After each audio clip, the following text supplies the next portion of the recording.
یہ کہاں لکھا ہوا ہے کہ باشعور ملحد بے شعور مومن سے بہتر؟ جو ان کا سوال ہے انہی کی زبان میں اس کا جواب ہے اس قطعی الدلالہ اس کلام کی موجودگی میں یہ کہاں لکھا ہوا ہے کہ بے شعور مسلمان قیامت کے دن اللہ تعالیٰ جنت میں داخل کر دیں گے؟ وہ آیت بیان کر نہیں، وہاں یہ بھی نہیں لکھا کہ باشعور مسلمان کوئی میں بتا داخل دوں گا کرے نا، گا۔ اچھا، وہ تو میرا موقف ہے، وہ تو میرا موقف ہے، اس کے دلائل میں دوں گا۔ ہاں۔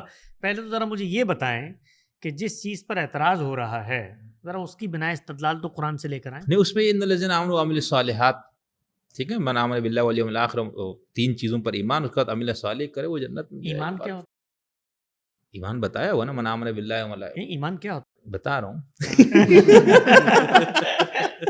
ہے؟ من آمن باللہ، جو اللہ پر ایمان لائے، تو ایمان اس میں، اچھا اس ایمان میں بے شعور لکھا ہوا ہے؟ کوئی بے شعوری میں ایمان لائے یہ نص میں لکھا نہیں، ہوا ہے؟ دونوں صورتیں ہو سکتی ہے، ایک بندہ کوشش جدوجہد سے، ایک بندہ پیدائشی طور پر اسی ماحول اسی گھرانے میں پیدا اچھا ہوا۔ پھر اگلی آیت وہ بتائیں جی، کہ اللہ تعالیٰ یہ کہے کہ جو پیدائشی طور پر اس جگہ پر پیدا ہو جائے اس کے ساتھ میں جنت کا معاملہ کر دوں گا۔ وہ آیت پڑھیں۔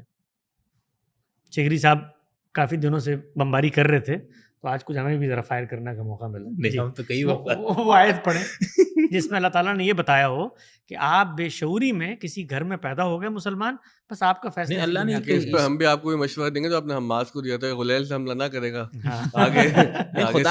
خدا نے اس دونوں معاملے کو لیے ہی نہیں نا، شعور اچھا، باشعور کو تو لیے ہی نہیں۔ تو وہ کیوں کہتا ہے کہ ان الذین آمنوا آمنوا؟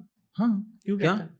وہ نہیں، لوگ جو وہ تو ایمان لائے ایمان ہاں، لاؤ۔ وہ تو وہ کیوں کہتا ہے وہ کہ یہ تمہارے سامنے جو کھڑے ہوئے ان کو شعور نہیں ہے، خدا کی بات کر رہے ہیں۔ وَمِنَ النَّاسِ مَن يَقُولُ آمَنَّا بِاللَّهِ وَبِالْيَوْمِ الْآخِرِ وَمَا هُمْ بِمُؤْمِنِينَ۔ یہ کیوں کہتا ہے وہ یہ کیوں کہتا ہے کہ مسلمان ہو، یہودی ہو، صابی ہو، اہل کتاب ہو، ایمان شرط ہے؟ ذرا مجھے اس میں بے شعور کا لفظ ڈال کے بتائیے بھائی۔ نہیں، وہاں شعور خدا بے کا شعور ہے ہی پورا نہیں۔ مقدمہ، خدا کا پورا مقدمہ، انسان کو جو سب سے بڑا شرف روئے زمین پہ ملا ہے وہ شعور ملا ہے۔